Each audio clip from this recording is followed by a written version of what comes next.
আমাদের স্কুলের টিফিনে সবার বাড়ির তৈরি খাবারের মধ্যে নজর কাড়া জিনিস হলো মিঠু ম্যামের হাতের তৈরি তার অন্যতম স্বাদ। তো সেই মিঠু ম্যামের রান্নার বিভিন্নতা দেখে আমারও মনে হলো আমিও কিছু বানাই। তো আমি বাড়িতেই বানালাম ভেজিটেবিল চপ। আগে বানিয়েছি কিনা খুব একটা খেয়াল নেই, তবে ওনাকে দেখে ইন্সপায়ার হয়ে ওনার তৈরি মোচার চপ থেকে নিয়ে এলাম ভেজিটেবিল চপ। তবে ওনার মতন সকাল 4:30-র সময় উঠে রান্না বান্না করে টিফিন বানিয়ে টিফিন গুছিয়ে তারপরে স্কুলে যাওয়ার মতন পারদর্শিতা আমার নেই, যার কারণে ছুটির দিনে ধীরে সুস্থে এই জিনিসটা আমি বানালাম। বিট, গাজর এবং আলু তিনটেই বাড়িতে ছিল। বড় বড় পিস করে কেটে নিয়ে ধুয়ে পরিষ্কার করে রেখে দিলাম। তারপরে সেখান থেকে সেই জিনিসগুলোকে তুলে নিয়ে একটা প্রেশার কুকারের মধ্যে সমস্ত কিছু একসাথে দিয়ে দিলাম। তারপরে প্রেশার কুকারের ঢাকনি বন্ধ করে যেভাবে সিটি মেরে যেভাবে সেটাকে সেদ্ধ করতে হয় একই পদ্ধতিতে আমিও সেগুলোকে একসাথে সেদ্ধ করে নিলাম।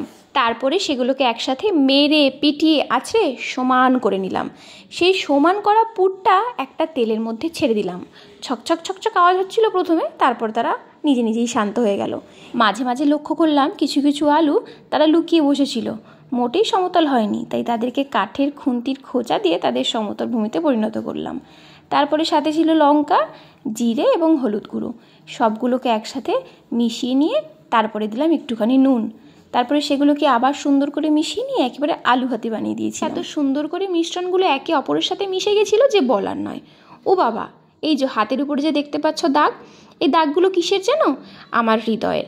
আসলে তার নখগুলো একটু বড় হয়েছে, তো যতবারই কাটি খুব তাড়াতাড়ি বড় হয়ে যায়। আসলে ও এখন কোনো কিছু জিনিসকে ধরা এবং সেটাকে অনেকক্ষণ ধরে ধরে থাকা, সেটাকে নিয়ে নাড়াচাড়া, এই ধরনের জিনিস তো আস্তে আস্তে শিখছে। তাই ওর হাতের সামনে যেটাই পায় সেটাকেই ও আঁচড় দিতে থাকে কিংবা সেটাকে নিয়ে ধরে কাড়াকাড়ি করতে থাকে। তাই আমার হাত যখন পায় তখন সেই হাতের সাথেও এই জিনিসই হয়। তবে এই ক্ষততে আমি বিক্ষত হইনি, বরং ভালোবাসার আবরণে আমি ধীরে ধীরে আরও প্রবেশ করছি। এবার ফিরে আসি রান্না প্রসঙ্গে। সব মিশ্রণগুলোকে একসাথে ঘেঁটে বানিয়ে তারপরে সেগুলো অল্প অল্প ছোট ছোট করে হাতে করে নিয়ে নিয়ে সেগুলোকে ভেজিটেবিল চপে আকারে নিয়ে এলাম। তারপরে কর্নফ্লাওয়ারের মধ্যে ডুবিয়ে বাড়িতে ওটস রাখা ছিল এবং তাতে সেগুলোকে কোট করে নিয়ে তেলের মধ্যে ভেজে নিলাম, আর তৈরি হয়ে গেল আমার ভেজিটেবিল চপ।